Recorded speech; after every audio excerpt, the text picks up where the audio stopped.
Sports India जेके में आप सबका स्वागत है। मैं कीर्तिधर। आज मेरे साथ director general youth search and sports में अनुराधा गुप्ता है। इनसे बातचीत करेंगे और जानकारी लेंगे जो यूथ एक्सचेंज प्रोग्राम होने जा रहा है उसके बारे में इनसे बातचीत करेंगे। Ma'am welcome in sports India जेके।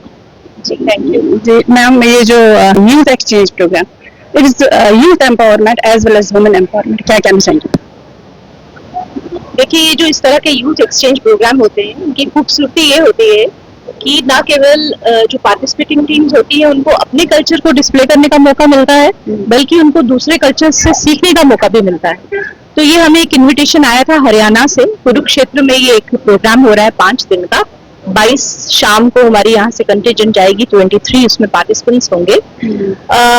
हमारे यहाँ पे आज जो प्रोग्राम हुआ उसमें ये folk music, folk song, folk dance और डिक्लेमेशन, इन 3 फील्ड्स में हमारे जो बच्चे हैं वो 25 इयर्स की एज तक के जो यूथ हैं वो इसमें पार्टिसिपेट कर रहे हैं।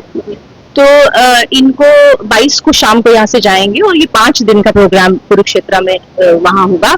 वहाँ पे वहाँ की जगहों को, इम्पोर्टेंट जगहों को देखने का मौका मिलेगा, वहाँ के कल्चर्स को देखने का मौका मिलेगा, पूरे देश से जो लोग आए हुए हैं, जो बच्चे आए हैं, उनके साथ इंटरेक्ट करने का मौका मिलेगा। तो ये एक बहुत ही मल्टी फेसेटेड जिसको कह सकते हैं एक उस तरह का प्रोग्राम है। तो हमारे बच्चों के लिए ये बहुत ही अच्छी एक अपॉर्चुनिटी है। उनके साथ हमारे स्पॉट टीचर्स भी जाएंगे, उनको गाइड करेंगे, वहां से सीख के आएंगे, हमें फीडबैक देंगे so that we can improve further.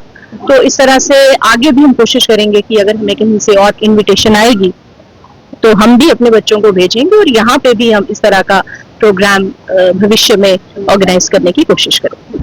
Ma'am, few months back youth search and sports द्वारा जो यूथ फेस्टिवल ऑर्गेनाइज किया गया था और सेमी परफॉर्मेंस रही थी उसमें, तो इस जो ये यूथ एक्सचेंज प्रोग्राम है, क्या एक्सपेक्टेशन रहेंगे?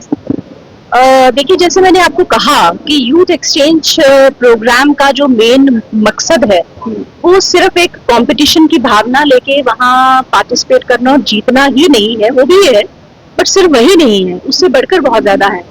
आज जो हमने यहाँ पे प्रोग्राम्स देखे और जिस तरह की परफॉर्मेंस बच्चों की देखी, तो मुझे पूरा यकीन है कि ये वहाँ पे उनका मन मोह लेंगे। अब वो जीतना हारना वो एक कंपटीशन का एक रूल होता है कि किसी को फर्स्ट प्राइज मिलता है, किसी को थर्ड मिलता है, किसी को नहीं भी मिलता है, बट वो इम्पोर्टेंट नहीं होता है। ज्यादा इम्पोर्टेंट ये होता है कि बच्चों ने पार्टिसिपेट किया। आप ये सोचिए कि एक भी बच्चा जो वहाँ गया होगा, जाएगा, वो क्या क्या सीख के आएगा और वो उसके आने वाले जीवन में वो जो मेमोरीज होंगी, जो वो यादें होंगी, वो उसकी पर्सनालिटी का हिस्सा बन जाएंगी और सारे जीवन भर वो चीजें शायद शेप करें उसके पर्सनालिटी को। सो यूथ एक्सचेंज प्रोग्राम का जो मेन मकसद है, मुझे लगता है वो तो जरूर ही पूरा होगा। उसके साथ साथ हमारे बच्चे वहाँ पे सबका मन मोह लेंगे, इतना मैं जरूर कह सकती हूँ। एक important question ma'am, commissioner secretary women, director general women, deputy director women and joint director women, कहेंगे कहीं ना कहीं जो यूथ सर्च एंड स्पोर्ट्स कहीं ना कहीं वुमेन एम्पावरमेंट दर्शाता है, एक मिसाल है, क्या कहेंगे? देखिए, सभी ऑफिसर्स जब अपनी ऑफिशियल कैपेसिटी में होते हैं तो वो अपना बेस्ट देते हैं, चाहे वो मेल हो या फीमेल। बट यस, जो फीमेल ऑफिसर्स होती हैं उनका काम करने का तरीका थोड़ा सा अलग होता है और वो अपनी अलग छाप छोड़ती है। तो अभी जस्ट थोड़ी देर पहले ही हमारी ये टीम बनी है और अभी रिसेंटली हमारी कमिश्नर मैम भी आई है, जस्ट ज्वाइन किया है। तो मैं ये उम्मीद करती हूँ कि एक बहुत ही अच्छी हमारी डिपार्टमेंट को एक दिशा मिलेगी और एज अ टीम जितनी भी लेडी ऑफिसर्स हैं वो जो एक बीइंग फीमेल वो जो एक अलग से कंट्रीब्यूट कर सकते हैं वो हम करेंगे। More than what we are expected to do in an official capacity, वो तो करना ही है, बट उसके अलावा एज वुमेन जो हम और ज्यादा अच्छा इसको रिफाइन कर सकते हैं वो हम जरूर करें। Thank you very much. Kirtidhar, sports India JK.